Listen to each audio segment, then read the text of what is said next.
Cour de cassation, autorités politiques, judiciaires et militaires sont réunis pour l'audience solennelle et publique de la rentrée judiciaire 2022-2023.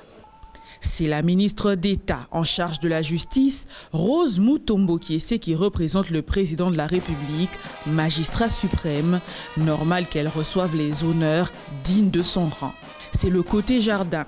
Côté tour, c'est le procureur général près la Cour de cassation qui a annoncé les couleurs en proposant dans sa mercuriale la révision à la hausse de la peine liée à l'infraction d'offense au chef de l'État. Le procureur général, Firmin Mvonde Mambou, justifie sa position par souci de lutter efficacement contre ce qu'il qualifie d'exercice abusif de la liberté d'expression en République démocratique du Congo.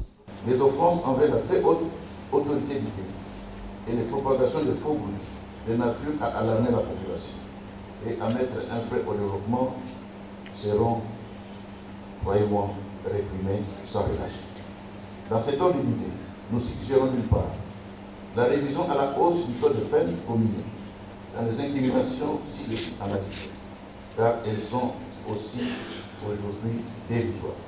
Et d'autre part, l'introduction dans notre code pénal de nouvelles incriminations adaptées aux nouvelles technologies par lesquelles l'homme ne peut s'exprimer en ces temps modernes. Le ministère public a donc un rôle à jouer. Il détient de la loi, celui de protéger la société contre les éventuels dérapages susceptibles d'être de sérieuses menaces à sa survie. Son intervention dans la protection des victimes des abus dont question ci-dessus est donc justifiée. Bien avant la mercuriale du procureur général, le premier président de la Cour de cassation s'est largement apaisanti sur les missions de l'inspection générale des services judiciaires. David Christophe Mukendi appelle ce service non de moindre de la justice de s'en tenir à ses prérogatives.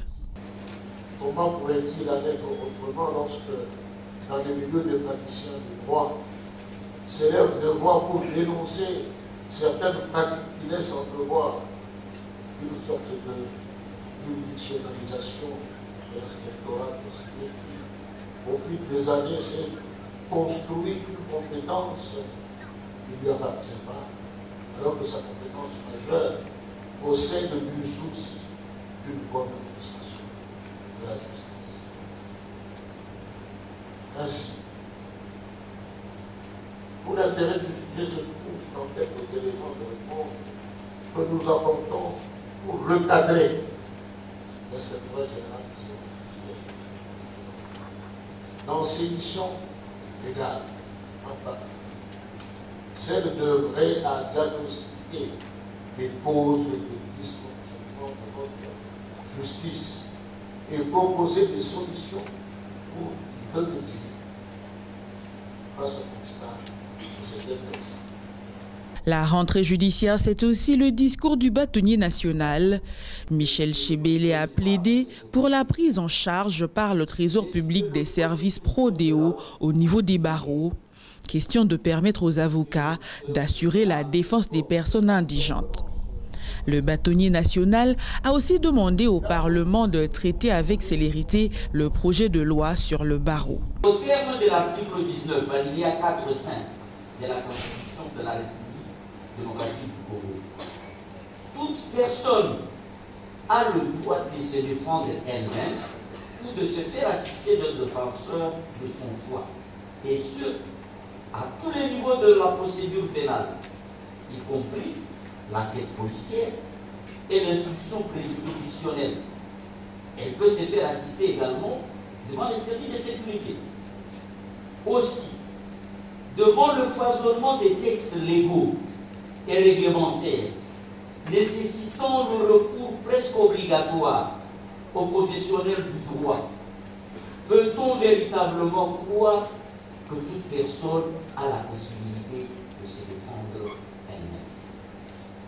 Or, le recours à ces professionnels du droit, que sont notamment les avocats, qui bénéficient du monopole de l'assistance et de la représentation devant la justice, exige que la personne puisse disposer des moyens financiers suffisants. Et que donc, nonobstant la disposition constitutionnelle susmentionnée, il est évident de constater que tout le monde ne dispose pas des moyens financiers suffisants pour s'offrir les services d'un défenseur de son choix. D'où la nécessité de recourir à un conseil rodéo. La rentrée judiciaire 2022-2023 intervient au lendemain du réquisitoire du président de la République sur le dysfonctionnement de l'appareil judiciaire.